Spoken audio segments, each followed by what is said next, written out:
চলুন আজ আমরা কম্পিউটারের ভেতরে একটু উকি দিই। এর একেবারে মূল নকশাটা মানে ব্লুপ্রিন্টটা কেমন হয় সেটা দেখি। ব্যাপারটা কিন্তু মোটেও জাদুর মতো না। এর পিছনে আছে একটা মাস্টার প্ল্যান, কিছু নিয়ম আর পদ্ধতির একটা সেট, যা ঠিক করে দেয় কোন পার্টস কিভাবে আরেকটার সাথে মিলেমিশে কাজ করবে। তাহলে চলুন শুরু করা যাক। যে কোনো ডিজিটাল ডিভাইসের মূল রহস্যটা বুঝতে হলে আমাদের এই রোডম্যাপটা ফলো করতে হবে। প্রথমে আমরা দেখব কম্পিউটারের মাস্টার প্ল্যানটা কি। এরপর এর মেমরি পিরামিডের ভেতরে ঢুকব, জানব কম্পিউটার ঠিক কোন ভাষায় কথা বলে আর এর অবিশ্বাস্য গতির পেছনের কৌশলগুলো কি কি। আর সবশেষে পুরো বিষয়টা আরেকবার ঝালিয়ে নেব।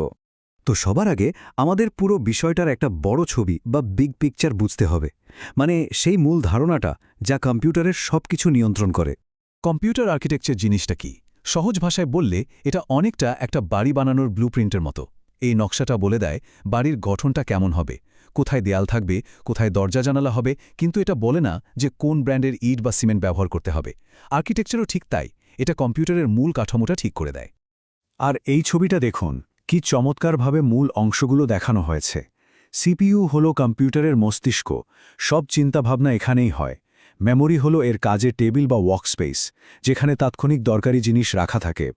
আর ইনপুট আউটপুট বা আইও ডিভাইসগুলো দিয়ে বাইরের দুনিয়ার সাথে যোগাযোগ হয়। আর এই সবগুলোকে একসুতোই গেঁথে রেখেছে বাস নামের কিছু ডেটা হাইওয়ে। এগুলোর মাধ্যমেই তথ্য এদিক ওদিক যাতায়াত করে।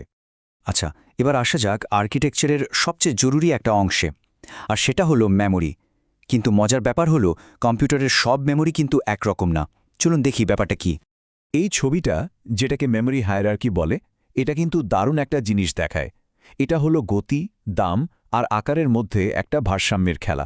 খেয়াল করে দেখুন, পিরামিডের একেবারে চূড়ায় যে মেমোরি আছে সেটা অবিশ্বাস্য রকমের ফাস্ট, কিন্তু সেটার আকার অনেক ছোট আর দামও আকাশছোঁয়া। আর যতই আমরা পিরামিডের নিচের দিকে নামব, মেমোরির গতি কমতে থাকবে, কিন্তু তার ধারণ ক্ষমতা বাড়বে আর দামও অনেক কমে আসবে। তো এই পিরামিডের একেবারে চূড়ায় মানে লেভেল 0তে কি আছে? আছে সিপিইউ রেজিস্টার। এগুলো হলো সিপিইউর ভেতরে সবচেয়ে ছোট আর সবচেয়ে দ্রুতগতি স্টোরেজ। সহজ করে বললে প্রসেসর এই মুহূর্তে যে ডেটাটা নিয়ে কাজ করছে ঠিক সেই ডেটাটা এখানে থাকে।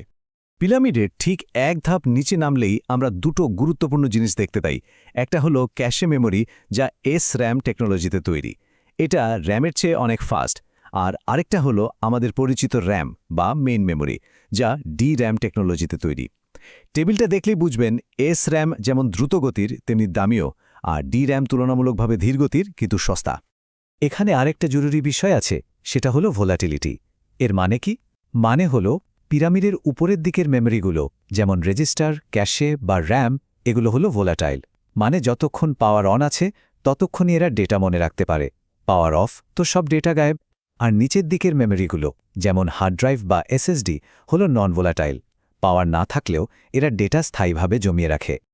আচ্ছা, তাহলে কম্পিউটারের গঠনটা তো বোঝা গেল, কিন্তু আসল প্রশ্ন হলো এটা কাজ করে কিভাবে? মানে কম্পিউটার কিভাবে নির্দেশ বোঝে আর সেই অনুযায়ী কাজ করে? এর ভাষাটা কি? সবকিছু শুরু হয় একটা নির্দেশ বা ইনস্ট্রাকশন দিয়ে। যেমন এখানে দেখুন, একটা 3 অ্যাড্রেস ইনস্ট্রাকশন দেখানো হয়েছে। এটা অনেকটা রান্নার রেসিপির মতো। অ্যাড XYZ এর মানে হলো Y লোকেশনের জিনিসটা নাও, X লোকেশনের জিনিসটা নাও, দুটোকে যোগ করো আর ফলাফলটা Z লোকেশনে রেখে দাও। একদম সহজ আর পরিষ্কার নির্দেশ।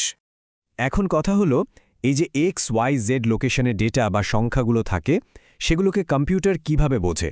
কারণ কম্পিউটার তো আর আমাদের মতো করে সংখ্যা বোঝে না। এর জন্য দুটো প্রধান পদ্ধতি আছে।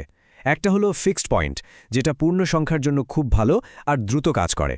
আরেকটা হলো ফ্লোটিং পয়েন্ট, যেটা দশমিক সংখ্যা বা খুব বড় আর খুব ছোট সংখ্যা দেখানোর জন্য ব্যবহার হয়। আর যাতে দুনিয়ার সব কম্পিউটার এই ফ্লোটিং পয়েন্ট সংখ্যাগুলো নিয়ে কাজ করতে গিয়ে কোনো গণ্ডগোল না করে, সেজন্য একটা গ্লোবাল স্ট্যান্ডার্ড তৈরি করা হয়েছে। এর নাম হলো IEEE 754। এই স্ট্যান্ডার্ডটাই ঠিক করে দেয় যে 32 বিট বা 64 বিটে এই সংখ্যাগুলো কিভাবে সাজানো থাকবে। বেশ, তাহলে আমরা কম্পিউটারের গঠন আর ভাষা সম্পর্কে তো জানলাম। এবার চলুন দেখি কি চতুর কৌশল ব্যবহার করে আধুনিক কম্পিউটারগুলোকে এত দ্রুত গতির বানানো হয়। গতির এই খেলার প্রথম এবং সবচেয়ে গুরুত্বপূর্ণ কৌশল হলো ক্যাশে মেমোরি। ব্যাপারটা কি? দেখুন, সিপিইউ তো প্রচণ্ড দ্রুত কাজ করে, কিন্তু মেইন মেমোরি বা র্যাম ততটা দ্রুত না। এই দুজনের গতির পার্থক্য কমানোর জন্য মাঝখানে একটা ছোট কিন্তু খুব ফাস্ট মেমোরি বসানো হয়। এটাই হলো ক্যাশে। সিপিইউ ঘন ঘন যে ডেটাগুলো ব্যবহার করে সেগুলো এখানে এনে রাখা হয়। একটা ক্যাশে কতটা ভালো কাজ করছে সেটা মাপা হয় তার হিট রেশিও দিয়ে। খুবই সহজ একটা হিসাব। সিপিইউ যখন কোনো ডেটা খোঁজে তখন যদি সেটা ক্যাশের মধ্যেই পেয়ে যায় সেটাকে বলে হিট, আর যদি না পায় তখন তাকে বাধ্য হয়ে ধীর গতির র্যামে যেতে হয়, আর সেটাকে বলে মিস। হিট রেশিও যত বেশি, কম্পিউটারের পারফরম্যান্সও তত ভালো। গতি বাড়ানোর আরেকটা দারুণ টেকনিক হল পাইপলাইনিং। এটাকে আপনারা গাড়ির কারখানার অ্যাসেম্বলি লাইনের সাথে তুলনা করতে পারেন। একটা লাইনে যেমন গাড়ির বিভিন্ন অংশ ধাপে ধাপে জোড়া লাগানো হয়, এখানেও ঠিক তেমনটাই হয়। দেখুন, একটা ইনস্ট্রাকশনকে কাজ করানোর জন্য কয়েকটা ধাপ পার করতে হয়। যেমন নির্দেশটা মেমোরি থেকে নিয়ে আসা বা ফেচ, সেটার মানে বোঝা বা ডিকোড, আর তারপর কাজটা করা বা এক্সিকিউট। পাইপলাইনিং কি করে? এটা এই ধাপগুলোকে ওভারল্যাপ করে। মানে যখন একটা ইনস্ট্রাকশন এক্সিকিউট হচ্ছে ঠিক একই সময় পরের ইনস্ট্রাকশনটা ডিকোড হচ্ছে আর তারপরেরটা ফেচ হচ্ছে। একসাথে অনেক কাজ চলার কারণে পুরো প্রসেসরের কাজের গতি অনেক বেড়ে যায়। তো আমরা বেশ কিছু গুরুত্বপূর্ণ বিষয় নিয়ে আলোচনা করলাম। মূল কথা হলো এই সবগুলো কনসেপ্ট, মেমোরি হায়ারার্কি, ইনস্ট্রাকশন, ক্যাশে, পাইপলাইনিং, এগুলো কোনোটাই একা কাজ করে না। সবগুলো মিলেমিশে একটা সিস্টেম হিসেবে কাজ করে যা আমাদের কম্পিউটারকে এত শক্তিশালী বানায়।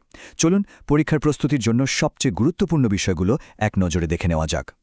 এই যে বিষয়গুলো আমরা দেখলাম, memory hierarchy, instruction format, pipelining, cache memory, virtual memory, floating point, DMA controller আর আরআইএসসি বনাম সিআইএসসি, এগুলোই হলো কম্পিউটার আর্কিটেকচারের একেবারে মূল ভিত্তি। এগুলো বুঝলে এটাই বোঝা যায় যে কিভাবে একটা সাধারণ সিলিকনের চিপ একটা অসাধারণ শক্তিশালী যন্ত্রে পরিণত হয়। কম্পিউটারের এই মূল নকশাটা বোঝা মানে কিন্তু শুধু একটা যন্ত্রকে বোঝা নয়, এটা আমাদের পুরো ডিজিটাল দুনিয়াটাকেই বোঝার একটা চাবিকাঠি। আর এটা আমাদের সামনে একটা দারুণ প্রশ্নও রেখে যায়। প্রযুক্তি যত উন্নত হচ্ছে, চিপ যত ছোট আর দ্রুত হচ্ছে, ভবিষ্যতের কম্পিউটার আর্কিটেকচার দেখতে ঠিক কেমন হবে? ভাবার মতো একটা বিষয়, তাই না?